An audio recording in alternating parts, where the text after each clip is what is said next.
No प्रिय मित्रों, भाइयों और बहनों, जैसा कि आप सबको जानकारी है कि 29 मार्च को रात्रि में शनिदेव अपना राशि परिवर्तन कर रहे हैं। वो कुंभ राशि से, जो उनकी स्वयं की राशि है, उससे वो मीन राशि, जो कि बृहस्पति देव की राशि है, उसमें वो गोचर करेंगे अगले 2.5 साल तक। तो पिछले वीडियो में मैंने मेष लग्न से सिंह लग्न तक वाले जातकों के बारे में क्या प्रभाव पड़ेगा उसकी जानकारी दी थी। आज मैं आपको कन्या लग्न से लेके मीन लग्न तक के जातकों के ऊपर इसका क्या प्रभाव पड़ेगा उसके बारे में जानकारी दूंगा। इनसे पहले हम एक जो बिगनर्स हैं या जिनको इसके बारे में अध्ययन कर रहे हैं, उनको एक मैं rule of friendship of planets बताना चाहता हूं कि ये असेसमेंट कैसे किया जाता है। अब जो पहला रूल है कि जो प्लैनेट्स की आपस में मित्रता है कि शत्रुता है कि वो एक दूसरे के प्रति न्यूट्रल है। तो अगर कोई प्लैनेट और उसके दूसरे प्लैनेट की जो साइन है वो 5th हाउस में, 12th हाउस में, 2nd हाउस में, 4th हाउस में, 8th हाउस में, 9th हाउस में फ्रॉम मूल त्रिकोण होगी तो वो उसका फ्रेंड होगा। सेकंड रूल है, अगर वो जो अपना एग्जॉल्टेड साइन में उसके जो लॉर्ड की में भी है तो वहां पे भी वो उसका मित्र होगा। अब जो मूल त्रिकोण राशियां हैं, तो जैसे सूर्य की सिंह राशि है, चंद्रमा की वृष राशि है, मंगल देव की मेष राशि है, बुध देव कन्या राशि में मूल त्रिकोण में होते हैं, बृहस्पति देव धनु राशि में, और शुक्र देव तुला राशि के अंदर, और शनि देव कुंभ राशि में मूल त्रिकोण में कहे जाते हैं। अब हम इस रूल के तहत ये निकालें कि भाई मंगल देव की मरकरी के साथ किस टाइप का मित्रता है कि शत्रुता है। अब मूल त्रिकोण साइन जो मंगल देव का है वो मेष राशि है, जबकि बुध देव के पास जो लॉर्डशिप है वो दो की है, जेमिनी एंड विर्गो की। जेमिनी 3 नंबर की राशि है, विर्गो 6 नंबर की। तो एरिस से अगर हम इनको काउंट करें तो ऊपर पहले रूल में नाइदर थर्ड नॉर सिक्स्थ उस रूल में है, नहीं है। Neither third nor six place in the rule, कहीं नहीं है। तो मंगल देव के लिए मरकरी एक शत्रु की तरह ट्रीट होंगे। Means Mars will be considered as enemy for Mercury planet. अब मंगल देव का हम जुपिटर के बारे में देखें तो Jupiter is Lord of 9 and 12, जो कि धनु और मीन राशि है। अब रूल नंबर 1 में 9 भी है और 12 भी है, तो मंगल देव के लिए जुपिटर फ्रेंड होंगे। अब मंगल देव के लिए वीनस क्या होंगे, तो वीनस की वृष राशि और तुला राशि के लॉर्डशिप है, 2 नंबर और 7 नंबर। Now 2 is in the rule but 7 is not in the rule, so Mars treat Venus as neutral. तो इसी नियमों से शनि देव के मित्र हैं शुक्रदेव, बुधदेव और Rahudev, Venus, mercury and Rahu. Saturn के लिए जो एनिमी है वो सूर्यदेव, मंगलदेव और चंद्रदेव, और न्यूट्रल हैं जुपिटर। अब हम ये भी देखें कि किस पे कौन सी दृष्टि पड़ रही है। तो हमने अब तक सिंह राशि के बारे में, जातकों के बारे में देखा, सिंह लगन के। अब मैं कन्या राशि के जातकों के बारे में आपको जानकारी देना चाहता हूं। तो कन्या अगर लग्न में 6 नंबर है तो वो जातकों की लग्न विर्गो साइन है, कन्या लग्न है। अब जो शनि देव हैं वो उनके 7वें भाव से गोचर करेंगे। तो शनि देव के पास 3 दृष्टियां हैं। पहली दृष्टि तीसरा हाउस, तो एक तो वो भाग्य स्थान को देखेंगे जहां से जुपिटर गोचर हो रहे हैं। शनिदेव चूंकि एक नेचुरल मैलेफिक प्लेनेट है, तो ये जहां दृष्टि पड़ेंगे वहां कष्टकारी ही सिद्ध होते हैं। तो ये भाग्यस्थान को हानि पहुंचाएंगे। लेकिन जहां जुपिटर विराजमान है तो हमने ये देखा कि शनि देव की जुपिटर के साथ ना मित्रता है ना शत्रुता है, वो न्यूट्रल है।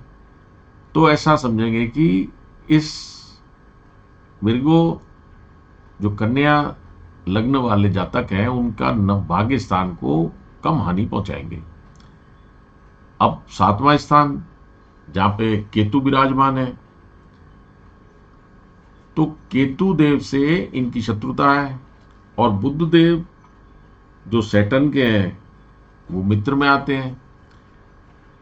लेकिन पूर्ण दृष्टि से पड़ रही है शनिदेव की, जो 7वीं दृष्टि पूर्ण दृष्टि है वो लग्न भाव पे पड़ रही है जो प्रथम स्थान है। तो जो नेटिव है जातक, उसकी हेल्थ के ऊपर कुछ उसको ध्यान देना चाहिए। जो प्रथम भाव के कारक हैं उसमें कुछ हानि होने की संभावना फिर भी रहती है। अब जो 10वीं दृष्टि आएगी 7, 8, 9 और 10, वो चौथे स्थान में आएगी। चौथे स्थान में भी जो लॉर्डशिप है वो बृहस्पति देव के पास है। ये स्थान सुख भाव गिना जाता है। तो कन्या लग्न के जातकों के लिए, क्योंकि शनि देव की बृहस्पति देव से कोई ना शत्रुता है ना मित्रता है, तो वो यहाँ पे भी समभाव रहेगा। लेकिन फिर भी चूंकि Saturn is a malefic planet, तो ऐसे जातकों को अपने यहाँ पे सावधानी बरतनी चाहिए। अपने मदर के बारे में, अपने जो प्रॉपर्टीज है, अपना व्हीकल है, उन सब के ऊपर इसका प्रभाव देखने को मिलेगा। अब हम जो तुला लग्न के जातक हैं उनके बारे में प्रभाव देखते हैं।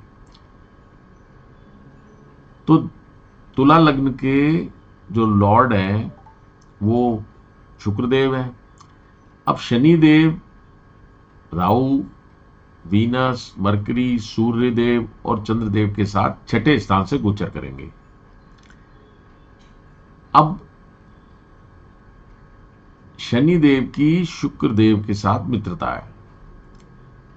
अब इनकी जो तीसरी दृष्टि है वो अष्टम स्थान पे पड़ेगी, जो आयु का स्थान कहा जाता है। उसके बाद 7वीं दृष्टि 12th हाउस में पड़ेगी, जो कि हमारे व्यय का साधन, व्यय का स्थान है, खर्चे का स्थान है, हॉस्पिटलाइजेशन का है। तो जो ये नेगेटिव हाउसेस 8 और 12 कहलाते हैं, इनके कारक तत्वों में भी कमी आने की संभावना है। क्योंकि शनि का जो मेलेफिक इफेक्ट आएगा तो वो इनके, अब जैसे वो गोचर कर रहे हैं 6ठे भाव से तुला लग्न वालों के लिए, तो 6ठा भाव रोग रिपुण कहलाता है। और इसमें भी वो गोचर करेंगे जुपिटर बृहस्पति देव की राशि से। तो जो उनके बीमार है व्यक्ति, उनको भी कुछ रिकवरी होने के चांसेस मिलेंगे, उनको स्वास्थ्य लाभ होने का भी है, क्योंकि शनिदेव जहां बैठते हैं उस स्थान को वो प्रोटेक्ट करते हैं। दृष्टियां उनकी हानि पहुंचाती है, तो उनकी आय में भी कुछ वृद्धि होने की संभावना है। कर्जे में भी उनके अगर कोई लोन वोन की एप्लीकेशन लगाई है तो उनको लोन भी मिल सकता है। अब जो उनकी 10वीं दृष्टि पड़ेगी वो तीसरे स्थान पे पड़ेगी। तीसरा स्थान हमारे यंगर सिबलिंग्स का है, हिम्मत का है, करेज का है, डॉक्यूमेंटेशन का है, वीज़ा वगैरह का है। तो जो लोग वीज़ा के लिए अप्लाई कर रहे हैं उनको उसमें थोड़ी डिले होने की संभावना रहेगी। जो छोटे भाई बहन हैं उनको भी थोड़ा तुला लग्न के जातकों को ध्यान देने की आवश्यकता है। तो तीसरे भाव के जितने कारक तत्व हैं उनके लिए तुला लग्न वालों को सतर्क रहना चाहिए। परंतु चूंकि इनकी दृष्टि 8वें और 12वें स्थान में पड़ेगी तो उनको कई संकटों से भी उबरने के लिए और उससे मुक्ति मिलने की संभावना है। अब हम जो स्कॉर्पियो लग्न है, राशि है, उसके जातकों पर इसका प्रभाव देखते हैं।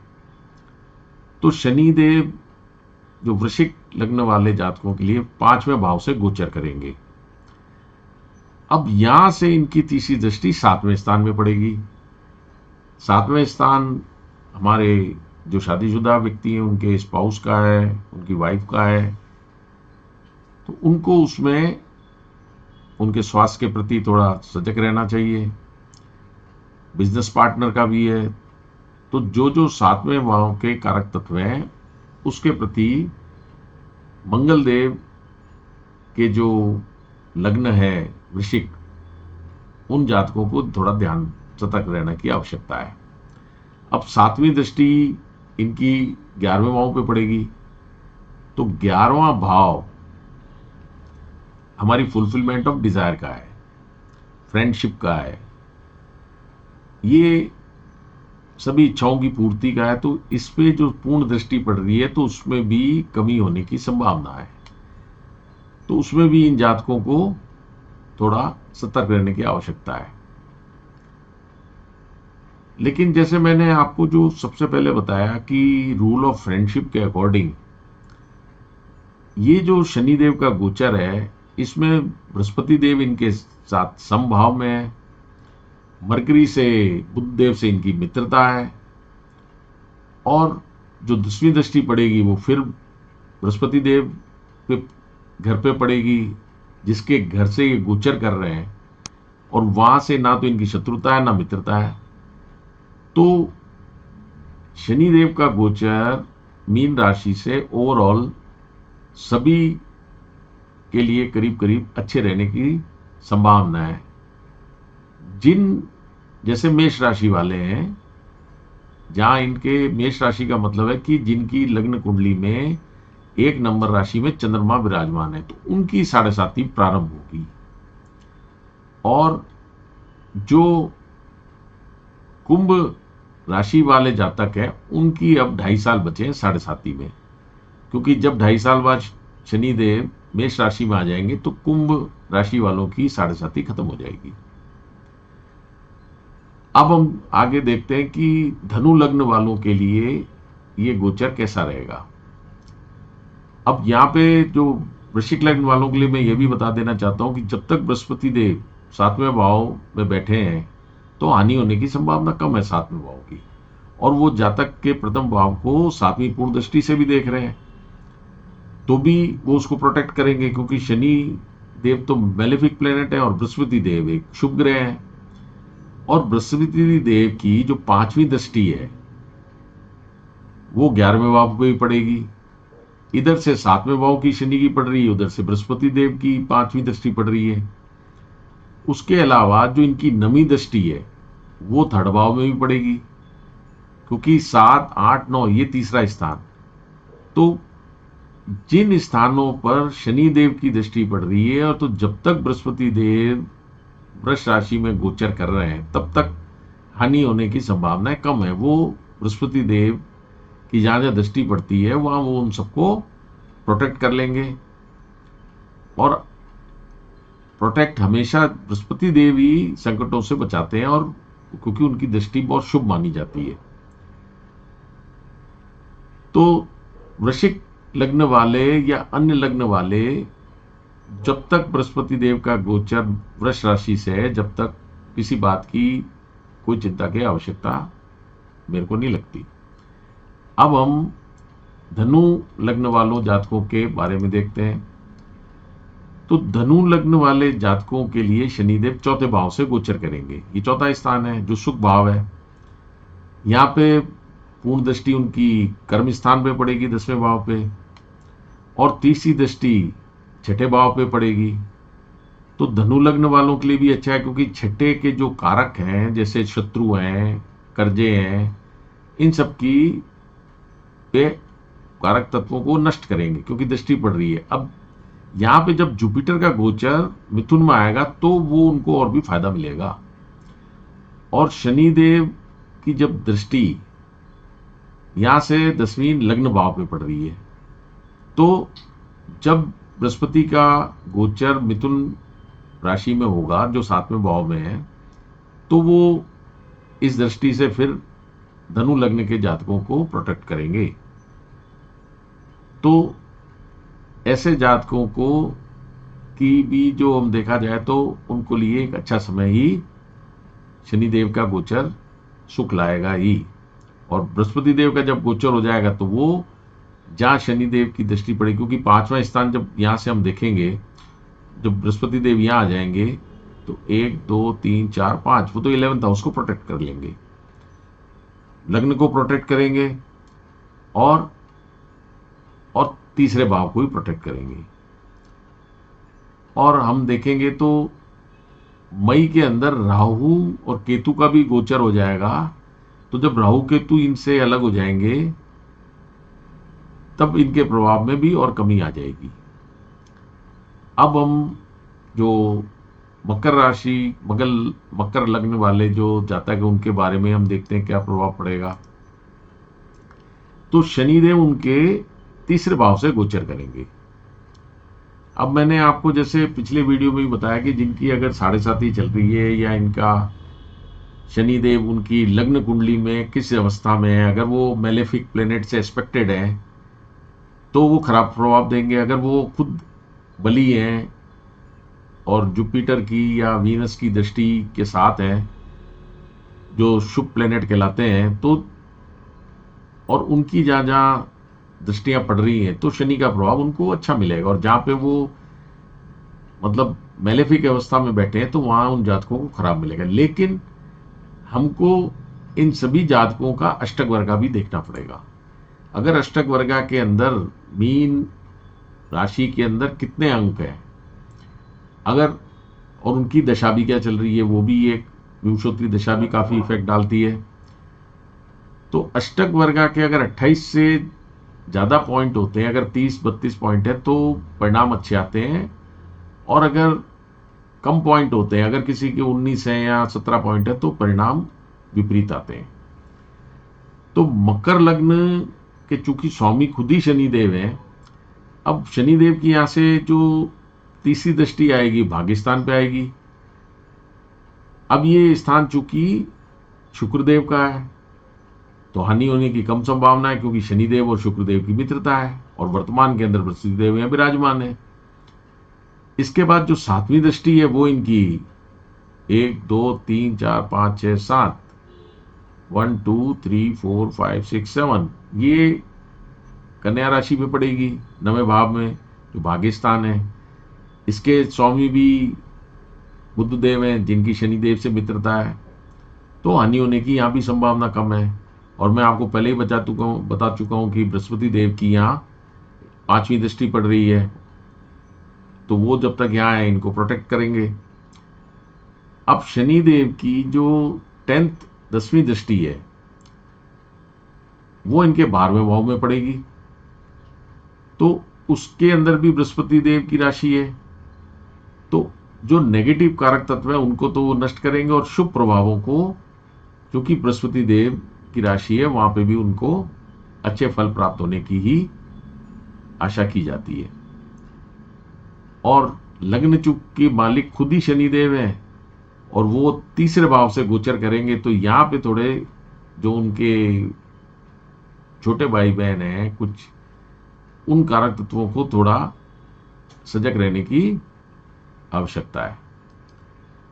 अब हम देखते हैं कि जो कुंभ लग्न वाले हैं जिसके भी स्वामी शनिदेव हैं, ऐसे जातकों पे क्या प्रभाव पड़ेगा। तो शनिदेव वहां द्वितीय स्थान से गोचर कर रहे हैं। और अब अगर हम यहां ये देखें तो जैसा मैंने आपको बताया, इनकी साढ़े साती का 2.5 साल बाकी है, जबकि जो मकर लग्न वाले राशि वाले जातक हैं, उनकी जो साढ़े साती जो चल रही थी, वो मकर लग्न वालों की साढ़े साती 2.5 साल बाद खत्म हो जाएगी। अब जो कुंभ लग्न के जातक हैं, उनके द्वितीय स्थान जो कि कुटुंब का स्थान भी है, वेल्थ का स्थान भी है, हमारे वाणी का स्थान भी है, उसमें से आप देखेंगे सूर्यदेव तो 15 अप्रैल के बाद मेष राशि में आ जाएंगे, मरकरी देव और शुक्रदेव भी गोचर करके निकल जाएंगे, लेकिन राहु देव मई के मध्य में गोचर करके लग्न भाव में आ जाएंगे। तो शनि देव द्वितीय भाव की वेल्थ और उसके अंदर उसको प्रोटेक्ट करेंगे, लेकिन चूंकि ये काफी धीमी गति से चलते हैं, तो इस स्थान की जो कारक तत्व है उनमें थोड़ा डिले होने की संभावना रहती है।